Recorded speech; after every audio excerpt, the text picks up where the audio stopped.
अस्सलाम वालेकुम व्यूअर्स, कैसे हैं आप सब। उम्मीद करती हूँ कि आप सब ठीक ठाक होंगे। आज की हमारी रेसिपी है शोरबे वाले आलू, जो कि हम बहुत ही कम वक्त में और बहुत ही जायकेदार बनाएंगे। तो आपने इस वीडियो को शुरू से आखिर तक पूरा देखना है, बिल्कुल भी स्किप नहीं करना है। और साथ ही आपसे रिक्वेस्ट है कि अगर आप मेरे चैनल पर नए हैं और अभी तक चैनल को सब्सक्राइब नहीं किया तो ज़रूर चैनल को सब्सक्राइब करें, बेल आइकन हिट करें और मेरी वीडियोस को ज़रूर लाइक करें। तो आए रेसिपी स्टार्ट करते हैं। सबसे पहले मैंने एक बड़ी पतीली ली, जिसमें मैंने 1.5 बड़े खाने के चम्मच कुकिंग ऑयल डालकर गरम कर लिया। और जब कुकिंग ऑयल गरम हो गया तो मैंने इसमें कुछ स्पाइसेस ऐड कर दिए, जिसमें शामिल है 1/4 टीस्पून रायदाना, 1/4 टीस्पून कलौंजी, 4 से 5 अदद कड़ी पत्ते और 8 अदद है साबुत लाल मिर्च, जिसको मैंने आधी 4 को मैंने बारीक चॉप कर लिया है और 4 को मैंने साबुत ही ऐड कर दिया है। ये तमाम स्पाइसेस ऐड करने के बाद मैंने इनको तकरीबन 1 मिनट तक पकाया कि इनका लाइट सा कलर आ गया। और इसके बाद मैंने इसमें 3 दरमियाने साइज़ के बारीक चॉप किए हुए प्याज ऐड कर दिए। प्याज ऐड करने के बाद आपने इसको ज़्यादा पकाना नहीं है, बस इसका लाइट गोल्डन सा कलर आना चाहिए। आपने इसको ज़्यादा डार्क कलर नहीं देना है और आपने इसको मीडियम लो फ्लेम पर पकाते रहना है।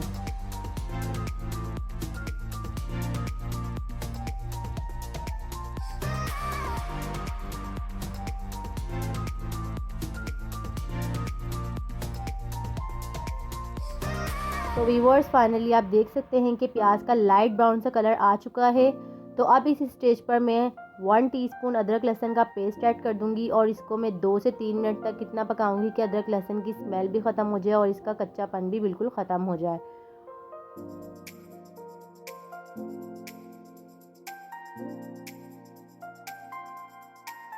अदरक लहसुन की भुनाई करते हुए 3 मिनट गुजर चुके हैं। तो अब इस स्टेप पर मैं स्पाइसेस ऐड करूंगी, जिसमें शामिल है 1 teaspoon salt, half tea spoon हल्दी और 1 टीस्पून रेड चिली पाउडर। इसके साथ ही मैं यहाँ पर 3 अदद स्लाइस किए हुए टमाटर दरमियाने साइज़ के और 3 अदद बारीक चॉप की हुई हरी मिर्च भी इसमें ऐड कर दूँगी। और अब इस मसाले को मैं इतना भूनूंगी कि टमाटर बिल्कुल सॉफ्ट होकर मसाले में अच्छे से मिक्स हो जाएँ।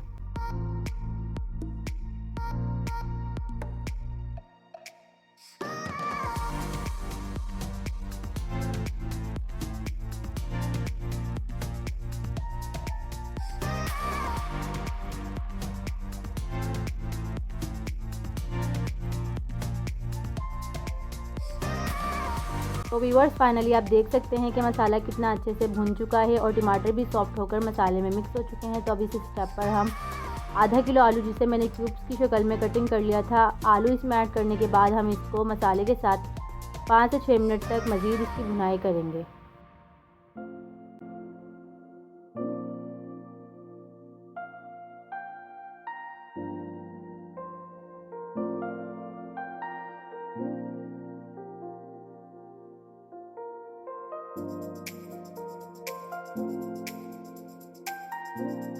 आलू की भुनाई करते हुए 6 से 7 मिनट गुजर चुके हैं और आलू मसाले के साथ बहुत अच्छे से मिक्स हो चुके हैं।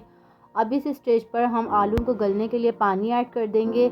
यहाँ पर मैंने 1.25 गिलास पानी ऐड किया है, क्योंकि मुझे थोड़ा सा पतला शोरबा चाहिए था। आप अगर गाढ़ा शोरबा चाहते हैं आलू में रखना तो आप इसमें कम पानी भी ऐड कर सकते हैं। मैंने यहाँ पर 1.25 गिलास पानी ऐड किया, जिसमें आलू भी बहुत अच्छे से गल जाएंगे और शोरबा भी बहुत अच्छा सा बन जाएगा। अब हम इसको बॉयल आने तक पकाएंगे और बॉयल आने के बाद इसके ऊपर ढक्कन ढककर हम इसे मीडियम लो फ्लेम पर 15 मिनट के लिए पकने के लिए छोड़ देंगे। यहाँ पर बॉयल आ चुका है, तो अब मैं इसके ऊपर ढक्कन ढककर इसे 15 मिनट के लिए पकने के लिए छोड़ दूँगी और 15 मिनट के बाद मैं आपको इसका फ़ाइनल लुक दिखाती हूँ। तो व्यूअर्स, फाइनली यहाँ पर 15 मिनट्स गुजर चुके हैं। तो अब हम आपको चेक करके बताएंगे कि आलू गले हैं या नहीं गले।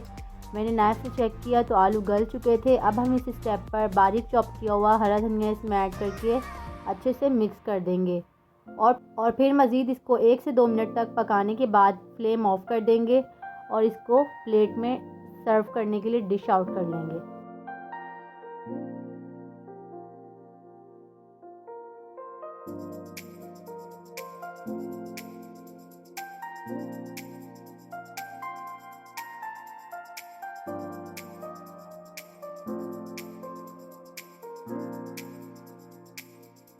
सो व्यूअर्स, फाइनली शोरबे वाले आलूओं का सालन बनकर तैयार है। आप इस रेसिपी को ज़रूर ट्राई करिएगा और कमेंट सेक्शन में मुझे अपना फ़ीडबैक दीजिएगा कि आपको यह रेसिपी कैसी लगी और नेक्स्ट रेसिपी मैं आपके लिए क्या बनाऊं। और इसी के साथ आपसे रिक्वेस्ट है कि अगर आपने अभी तक मेरा चैनल सब्सक्राइब नहीं किया तो चैनल सब्सक्राइब करना ना भूलें और बेल आइकन लाजमी हिट करें। मेरी वीडियोस को ज़रूर लाइक करें और अपने फ्रेंड्स और फैमिली के साथ मेरा चैनल शेयर करना ना भूलें। अगली वीडियो तक के लिए अल्लाह हाफिज़।